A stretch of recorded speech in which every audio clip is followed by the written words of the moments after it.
Jai Hind to all friends. तुमच्या सगळ्यांचं स्वागत आहे आपल्या चाणक्य फाउंडेशन अमरावतीच्या या यूट्यूब चॅनलवरती. विद्यार्थी मित्र मैत्रिणींनो, गेल्या जवळपास 1 वर्षापासून आपण करंट क्लाउड्स नावाचं मॅगझिन चाणक्य फाउंडेशनच्या माध्यमातून प्रकाशित करतोय.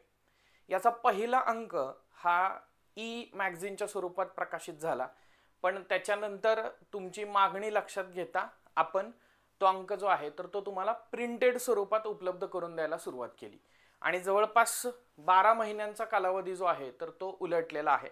आणि त्याच्यामध्ये मागं वळून बघताना अशी गोष्ट आपल्याला जाणवली की बऱ्याचशा एक्झामिनेशनमध्ये बरेचसे क्वेश्चन जे आहेत तर ते आपल्याला ट्रॅक करता आले किंवा आपल्याला करंट क्लाउड्समधून त्याचे रेफरन्स जे आहेत तर ते देता आले. आता हे सांगण्याचा उद्देश एकच आहे की याच्यातून प्रश्न येत आहेत ह्याच्यापेक्षाही आपला जो उद्देश होता या मॅगझिनचा की परीक्षाभिमुख आणि क्रिस्प स्वरूपात कमी पेजेसमध्ये जास्तीत जास्त आउटपुट देणारं एक्झाम ओरिएंटेड, जसा आयोगाचा पॅटर्न आहे, आयोगाची प्रश्न विचारण्याची पद्धती आहे चालू घडामोडीवरची, तर तसे प्रश्न आपल्याला त्या ठिकाणी टॅकल करता यावेत किंवा सोडवता यावेत आणि मग आउटपुट तुमचं वाढावं आणि वेळ वाचावा या दृष्टिकोनातून हे करंट क्लाउड्स नावाचं मॅगझिन हे प्रकाशित करायला आपण सुरुवात केलेली होती. आणि मग आपल्याला असं लक्षात येईल की अगदी रिसेंटली झालेली कंबाईन ग्रुप बी ची मेन्स आहे 29 जूनची, तर त्याच्यात देखील 10 प्रश्नांपैकी 7 प्रश्नांचा रेफरन्स जो आहे तर तो आपल्या करंट क्लाउड्स नावाच्या मॅगझिन मधून देता येतो. तुम्हाला सर्वांना मला वाटते दिवाळी अंक आठवत असेल, जो सप्टेंबर आणि ऑक्टोबरचा होता. जवळपास 100 पेजेसचा आपण दिवाळीच्या सुट्टीला जायच्या आधी ज्याला आपण म्हणतो ना फूड फॉर ब्रेन, तर त्या पद्धतीने आपण एक 100 पेजेसचं कंपायलेशन तुम्हाला उपलब्ध करून दिलेलं होतं की जेणेकरून तुम्ही दिवाळीच्या सुट्टीमध्ये त्याचा अभ्यास जो आहे तर तो व्यवस्थित करू शकाल. आणि त्यातून तब्बल 4 क्वेश्चन जे आहेत तर ते आलेले आहेत आणि याच्या आधीच्या एक्झाममध्ये पण बरेच आलेले आहेत, पण आत्ताच्या रिसेंटली झालेल्या एक्झाममध्ये 4 क्वेश्चन एकाच महिन्याच्या मॅगझिनमधून किंवा आपण असं म्हणूयात की दिवाळी अंकातून रिफ्लेक्ट झालेले दिसतात. सो हेच रिफ्लेक्शन जे आहे तर ते इन कंटिन्युएशन राहावं या दृष्टिकोनातून आपण अजून काही करंट अफेअर्सच्या सिरीज ज्या आहेत तर त्या डोक्यात ठेवलेल्या आहेत आणि त्याच्याचपैकी एक तुम्हाला स्क्रीनवर दिसते ती म्हणजे current clouds current affairs series आणि एपिसोड 00. आता हा एपिसोड 00 काय प्रकार आहे तर इंट्रोडक्शन स्वरूपात तुम्हाला या सिरीजमध्ये आपण काय करणार आहोत, कशा पद्धतीने वाटचाल आपली असणार आहे, तर या सगळ्या गोष्टींवरती आपण चर्चा करणार आहोत. अर्थातच आपल्या बेसला आपलं हे करंट क्लाउड्स नावाचं मॅगझिन आहे, राईट, जे मंथली बेसिसवरती प्रकाशित होतं आणि दर महिन्याच्या साधारणतः 1 तारखेला येणारं महाराष्ट्रातलं हे एकमेव मॅगझिन आहे असं आपण म्हणू शकतो. कारण आपलं टार्गेट असतं की 20 ते 20च्या न्यूज कव्हर व्हाव्यात आणि साधारणतः 25 तारखेला वगैरे मॅगझिन प्रिंटिंगला जातं आणि 1 तारखेला ते तुम्हाला मार्केटमध्ये उपलब्ध होतं. सो असं एकंदरीत चाणक्य फाउंडेशनचं आपलं करंट क्लाउड्स नावाचं मॅगझिन आहे. आता त्या करंट क्लाउड्स नावाच्या मॅगझिनमध्ये नेमकं काय काय गोष्टी आहेत आणि आपण जी करंट क्लाउड्स नावाची ही करंट अफेअर्सची सिरीज चालू करणार आहे तर त्याच्यामध्ये कशावरती बेसिकली फोकस करणार आहे. आता मध्यंतरी आपण FYQ सिरीज घेतलेल्या होत्या आणि या FYQ सिरीजमध्ये असं झालं की जुने विद्यार्थी जे आहेत तर ते त्या FYQ सिरीजचा जो पेस आहे तर तो त्या ठिकाणी ग्रॅप करू शकले किंवा त्या पेसनं अभ्यास करू शकले. पण नवीन विद्यार्थ्यांची जी बॅचला आहेत वगैरे आत्ता चाणक्य फाउंडेशनला, तर त्यांची मागणी अशी होती की सर हे सगळं तर ठीक आहे, पण आम्हाला असं होतं की आम्हाला इनिशियली आमच्या आत्ताच स्टार्ट असल्यामुळं किंवा 5-6 महिन्यापासून अभ्यास चालू केलेला असल्यामुळं ऑब्व्हियसली 5-6 महिने जरी अभ्यासाला झालेले असले तरी देखील आपल्याला असं लक्षात येईल की बऱ्याच वेळा अडचणी या निर्माण होतात की आपल्याला नेमकं GS वरती फोकस करायचा असतो आणि करंट कशा पद्धतीनं फोकस केलं पाहिजे किंवा तेवढ्या रिगरसली ते फोकस जे आहे तर ते होत नाही. मग या सगळ्यावरती एक पर्याय म्हणून आपण काय केलेलं आहे, करंट क्लाउड्स करंट अफेअर्सच्या सिरीजच्या माध्यमातून आपण आठवड्यातले जे काही घडामोडी आहेत, चालू घडामोडी आहेत, तर त्याच्यावरती डिस्कशन करणार आहोत. म्हणजे हे तुम्हाला ॲडिशनल त्या ठिकाणी असेल. म्हणजे जसं आपण FYQ सिरीज किंवा क्वेश्चन डिस्कस करत होतो तर ते दर आठवड्याला आपण डिस्कस करणार आहोतच इथून पुढं, पण त्याचबरोबर आपल्याला इनिशियली असं लक्षात येईल की आपण ही करंट क्लाउड्स करंट अफेअर्स सिरीजच्या माध्यमातून आत्ता रिसेंटली घडलेल्या काही घडामोडी असतील किंवा काहीतरी स्पेशल घडामोड असेल, उदाहरणार्थ शुभांशु शुक्ला यांच्यावरती आपण एक फार सुंदर व्हिडिओ त्या ठिकाणी बनवलेला आहे, ज्याच्यात डिटेल सगळं इंडियाच्या स्पेस मिशन बद्दल वगैरे डिस्कस केलेलं आहे. म्हणजे तुम्ही ऑब्जेक्टिव्हची तयारी करत असाल, डिस्क्रिप्टिव्हची तयारी करत असाल, इक्वली ते तुम्हाला त्या ठिकाणी जास्त ॲप्लिकेबल ठरेल अशा पद्धतीचा डिटेल स्वरूपातला व्हिडिओ जो आहे तर तो आपण तयार केलेला आहे. तो चाणक्य फाउंडेशनच्या आपल्या यूट्यूब चॅनलवरती आहे. जरूर तो व्हिडिओ त्या ठिकाणी बघा. तुम्हाला फार माहितीपूर्ण अशा स्वरूपाचे इन्साइट्स त्याच्यामध्ये मिळतील. Back to the point. मग या सिरीजचा उद्देश आहे की आत्ता जे घडतंय ना तर ते पण त्या ठिकाणी कव्हर करायचं. आता मधला मुद्दा एक फक्त आहे, तो म्हणजे आपलं मे आणि जूनचं जे करंट अफेअर्स आहे तर ते करंट अफेअर्समध्ये फक्त थोडंसं राहिलेलं होतं. तर त्याच्याविषयीचे जी आपण रिव्हिजन सिरीज घेतलेली होती कंबाईन ग्रुप बी मेन्स, कंबाईन ग्रुप सी प्रिलिमच्या दृष्टिकोनातून, तर त्या रिव्हिजन सिरीजला जोडूनच ते 2 सेशन्स जे आहेत तर ते आपण या महिन्यामध्ये किंवा या 10 दिवसामध्ये ते अपलोड करूयात, जेणेकरून काय होईल, तुमचे ते लेक्चर्स झाल्यानंतर त्या 2 महिन्याच्या करंटची काही चिंता राहणार नाही. राईट, हा एक महत्त्वाचा मुद्दा. आणि त्याच्यानंतर मग अजून एक गोष्ट लक्षात आलेली आहे, ती म्हणजे महाराष्ट्राच्या आर्थिक पाहणीवरती प्रश्न विचारले जात आहेत.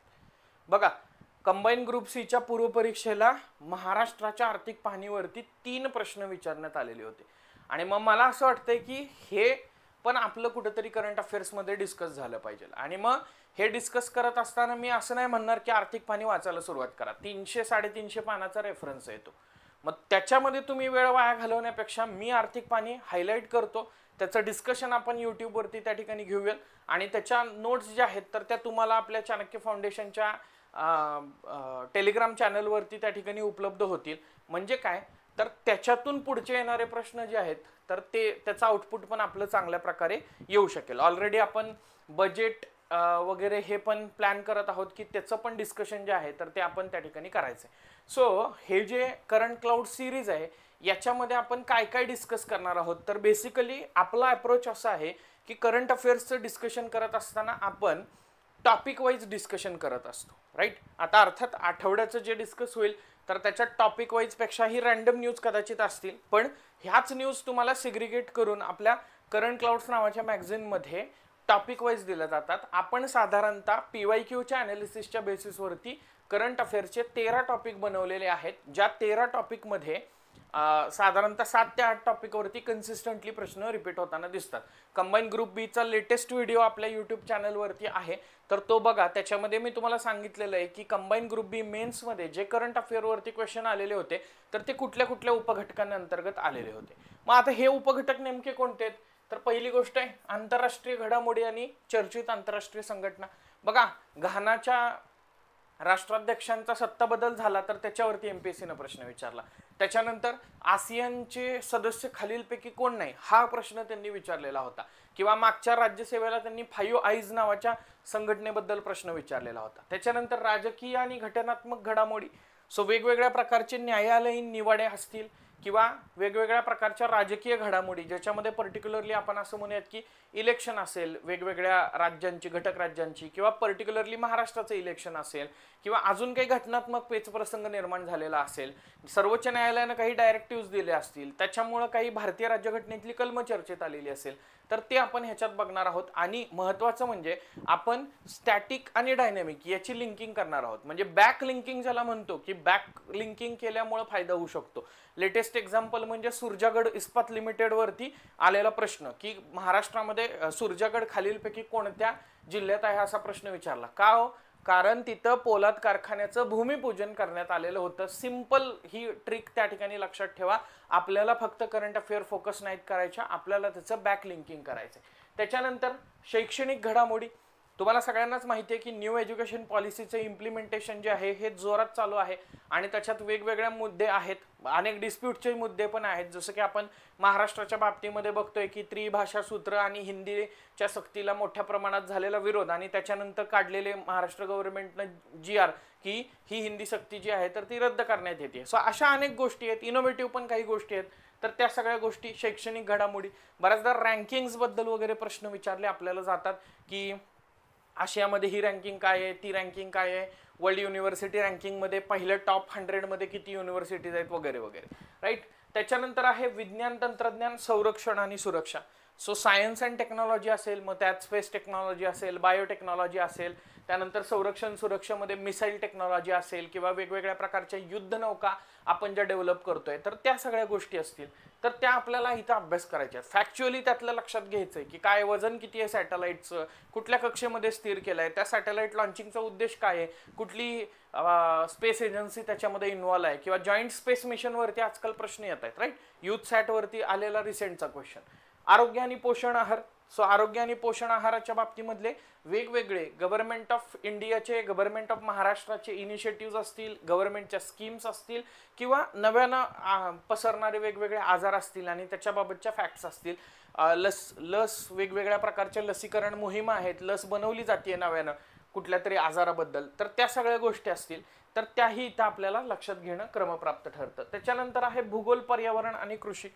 सो जॉग्राफीचा मी रेफरन्स दिलाच, पण या व्यतिरिक्त कुठेतरी भूकंप होतोय, कुठेतरी सुनामी येते, कुठेतरी ज्वालामुखीचा उद्रेक होतोय, त्यामुळे ते जॉग्राफिकल लोकेशन चर्चेत येते, तर ते महत्त्वाचं असते, राईट. पर्यावरण म्हणजे काय, तर इथं नवीन राष्ट्रीय उद्यान बनलं, नवीन अभयारण्य घोषित झालं, नवीन व्याघ्र प्रकल्प घोषित झाला, किंवा हरितगृह वायूंचं उत्सर्जन कमी करण्याच्या दृष्टिकोनातून जे काही नवे इनिशिएटिव्ह त्या ठिकाणी घेतले जात आहेत, तर ते सगळे प्रदूषण कमी करण्यासाठी जे काही येते तर त्या सगळ्या गोष्टी. आणि कृषीच्या बाबतीमध्ये ॲग्रिकल्चरमध्ये जे जे काही गोष्टी होत आहेत किंवा ॲग्रिकल्चर रिलेटेड वेगवेगळ्या स्कीम्स असतील, इनिशिएटिव्ह असतील, तर त्याच्यावरती प्रश्न. त्याच्यानंतर काय, चर्चित व्यक्ती, निवड, नियुक्ती. सो एखादी व्यक्ती चर्चेत येते किंवा त्या व्यक्तीची निवड होतीये किंवा त्या व्यक्तीची नियुक्ती कुठल्या तरी पदावरती होती. मग आंतरराष्ट्रीय पद असेल हे किंवा राष्ट्रीय स्तरावरचं पद असेल. आंतरराष्ट्रीय स्तरावरती जेव्हा भारतीय व्यक्ती जाते तेव्हा तिथं प्रश्न येतोय, राष्ट्रीय स्तरावरती जेव्हा महाराष्ट्रीयन व्यक्ती जाते तेव्हा तिथं प्रश्न येतोय. महत्त्वाची घटनात्मक पदं आहेत तिथं जेव्हा नियुक्त्या होतात तेव्हा त्यांच्यावरती प्रश्न विचारला जाऊ शकतो, राईट. तर हा एक मुद्दा इम्पॉर्टंट आहे आत्ताच्या ग्रुप बीच्या मेन्सला. याच्यामध्ये वित्त आयोगाचे अध्यक्ष आणि रिस्पेक्टिव्ह वित्त आयोग याच्या जोड्या लावायला प्रश्न विचारलेला आपल्याला दिसतो. पुरस्कार आहेत, हाही एक इंटरेस्टिंग मुद्दा आहे. नोबेलवर बघा, आत्ता या 6 महिन्यात झालेल्या परीक्षेमध्ये नोबेलवरती 3 वेळा प्रश्न रिपीट झालेला आहे. इतका नोबेल हा MPSCचा फेवरेट त्या ठिकाणी एरिया आहे. आणि म्हणून मी म्हटलं ना, आउटपुट कधी जास्त येतं, जेव्हा तुम्हाला कळतं की MPSCला काय अपेक्षित आहे आणि मी काय वाचलं पाहिजे. आणि म्हणून आपण काय म्हणतोय की करंट क्लाउड्स मध्ये पण आपण तेच करतोय की MPSCला जे अपेक्षित आहे त्याच्यावरतीच फोकस करूया. उगाच सरड्याची पालीची कुठली तरी जात कुठेतरी सापडली आणि ती पाठ करत बसायचं, ह्याच्यात काय पॉईंट नाही, हे मिनिंगलेस आहे. लक्षात घेण्याचा प्रयत्न करा, राईट. नेक्स्ट आहे ते म्हणजे क्रीडा घडामोडी. सो आता ऑलिम्पिक आणि पॅराऑलिम्पिक व्यतिरिक्त पण आपल्याला असं लक्षात येईल की खूप साऱ्या क्रीडा स्पर्धांमध्ये खूप साऱ्या गोष्टी घडत आहेत. उदाहरणार्थ गेल्या 6 महिन्यापासून बुद्धिबळामध्ये खूप सारे रेकॉर्ड्स, खूप सारे घडामोडी ज्या आहेत तर त्या घडलेल्या आहेत, किंवा क्रिकेटमध्ये घडलेल्या आहेत, किंवा अजून ॲथलेटिक्समध्ये घडलेले आहेत, पॅरा ॲथलेटिक्समध्ये त्या ठिकाणी घडलेले आहेत. तर त्या सगळ्याचा रेफरन्स आपल्याला इथं घ्यावा लागेल, राईट. निधन वार्ता, निधन झालेल्या व्यक्तींबद्दल, रतन टाटांबद्दल त्यांनी प्रश्न विचारला. त्याच्यानंतर MS स्वामीनाथन यांच्यावरती प्रश्न विचारला. पुढचा येणारा प्रश्न डॉक्टर मनमोहन सिंगांबद्दल असणार आहे. तो आपण व्यवस्थित पद्धतीनं बघितलं पाहिजे की मनमोहन सिंगांना मिळालेले पुरस्कार कुठले आहेत किंवा त्यांनी भूषवलेली पदं कुठली आहेत. याच लाईनवरती क्वेश्चन विचारला जाणार आहे. Getting my point. So approach based tracking of current affair हे इम्पॉर्टंट आहे असं मला या ठिकाणी वाटतं. त्याच्यानंतर आहे प्रथम घडलेल्या घटना. बघा, पहिल्यांदा काहीतरी घडतंय तर त्याच्यावरती प्रश्न विचारला जातोय, राईट. मध्यंतरी एका परीक्षेमध्ये त्यांनी विचारलं की ते सोलार गिरणी चं पेटंट जे आहे तर ते पहिलं पेटंट कुठल्या कंपनीला त्या ठिकाणी सोलार मिलचं मिळालेलं आहे, राईट. त्याच्यानंतर आहे संकीर्ण घडामोडी, जे या 12 उपघटकांमध्ये कव्हर होत नाही ते संकीर्णमध्ये. म्हणजे त्यात काय, आंतरराष्ट्रीय, राष्ट्रीय घोषित वर्ष आहेत, दशक आहेत, चर्चेत येणारी पुस्तकं आहेत. उदाहरणार्थ आंबेडकर अ लाईफ या शशी थरूर यांच्या पुस्तकावरती MPSCनं रिसेंटली प्रश्न विचारलेला आहे, किंवा युनानी डे वरती MPSCनं प्रश्न विचारलेला आहे. सो असे दिनविशेष वगैरे असतील, साहित्य संमेलन असेल, नाट्य संमेलन असेल, व्यसनमुक्ती संमेलन असेल, तर ते सगळं संकीर्ण घडामोडींमध्ये आपण कन्सिडर करू शकतो, राईट. सो या लाईनवरती आपलं हे मॅगझिन बेस्ड आहे आणि त्या मॅगझिनला अनुसरूनच आपण ही सिरीज जी आहे तर ती चालू करतोय की ज्याच्यामध्ये करंट कॉन्टेक्स्टमध्ये न्यूज ज्या आहेत तर त्या कव्हर त्या ठिकाणी होतील. म्हणजे तुमचं जे इनिशियली प्रॉब्लेम आहे की सर आम्हाला न्यूज व्यवस्थित पद्धतीनं फोकस करता येत नाहीये, तर मग त्याचं कसं, तर त्याचे लेक्चर्स सेपरेट होतील. त्याच्यानंतरचा पुढचा मुद्दा आहे तो म्हणजे याच्यावरती जी आपली MCQ सिरीज होती, कारण मला असं वाटतं की MCQ सिरीजच्या माध्यमातून आउटपुट जे आहे तर ते जास्त मिळतं, राईट. कारण क्वेश्चन तुमच्या समोर असतो, तुम्ही कदाचित वाचलेलं असतं, वाचलेलं असेल तर ते रिप्रोड्यूस होतं, वाचलेलं नसेल तर कदाचित तुम्हाला नवीन इन्फॉर्मेशन मिळते. आणि मग 1 तासाचा आपण लेक्चर घेतोय तर ॲटलिस्ट 25 मुद्दे जे आहेत तर ते तुमच्या समोर येताना दिसतात, राईट. म्हणजे 25 मुद्दे तुम्हाला नवीन काहीतरी मिळतात. सो हे अशा सगळ्या गोष्टी आहेत. तर त्या दृष्टिकोनातून आपण ते MCQ डिस्कशन जे आहे तर ते करणार आहोत. सो विद्यार्थी मित्र मैत्रिणींनो, हा इंट्रोडक्टरी स्वरूपात आपला व्हिडिओ होता की ज्याच्यामध्ये आपण चर्चा केली की करंट क्लाउड्स करंट अफेअर्स सिरीजमध्ये आपण नेमकं काय डिस्कशन करणार आहोत.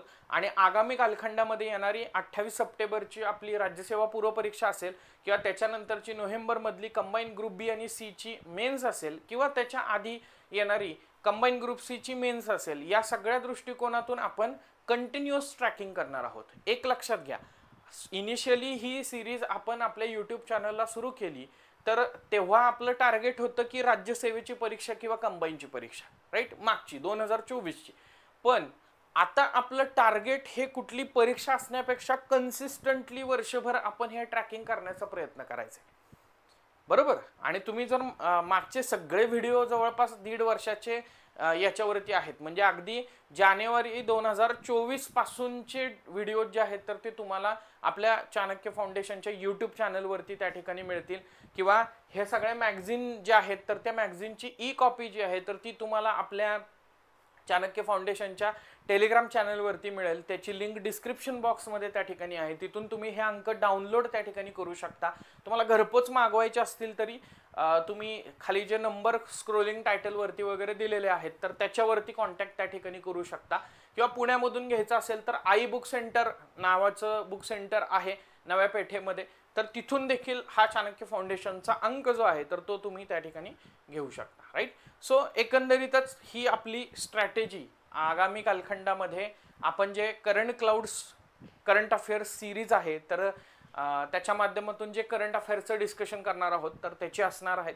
या व्यतिरिक्त मी जसं म्हटलं की MCQ सिरीज पण असणार आहे. दुसरी गोष्ट, आपण अजून एक नवा सेगमेंट या ठिकाणी ॲड करतोय, तर तो म्हणजे आपलं जे महाराष्ट्राची आर्थिक पाहणी आहे तर त्याचे 2-3 पार्टमध्ये आपण डिस्कशन करणार आहोत. जे महत्त्वाचं मला वाटतंय, ज्या स्कीम्स इम्पॉर्टंट आहेत तर त्याच्यावरती डिस्कशन करून आपल्याला पुढे जायचं आहे. आणि अजून एक मिसिंग लिंक याच्यामध्ये थोडीशी गडबडीमध्ये राहून गेलेली आहे, मागच्या वर्षी आपण कव्हर केलेली होती, ती म्हणजे लोकराज्य डिस्कशन. सो तोही सेगमेंट आपण या महिन्यापासून ॲड करूयात की लोकराज्याचं पण डिस्कशन जे आहे तर ते महिन्याला आपण करून टाकूयात. सो मागचे काही लोकराज्य असतील तर तेही डिस्कस करूयात आणि आत्ताचे जे काही असतील तर तेही डिस्कस करूया. सो हे एकंदरीतच आपली स्ट्रॅटेजी करंट अफेअरच्या माध्यमातून इथून पुढे असणार आहे. सो आजच्या व्हिडिओमध्ये इथंच थांबूयात, पुढच्या व्हिडिओमध्ये भेटूयात. पहिल्या एपिसोडमध्ये करंट क्लाउड्सच्या या 2-3 दिवसामध्ये घडणाऱ्या चालू घडामोडींच्या परीक्षाभिमुख ॲनालिसिससह. तोपर्यंत धन्यवाद, जय हिंद आणि बाय बाय.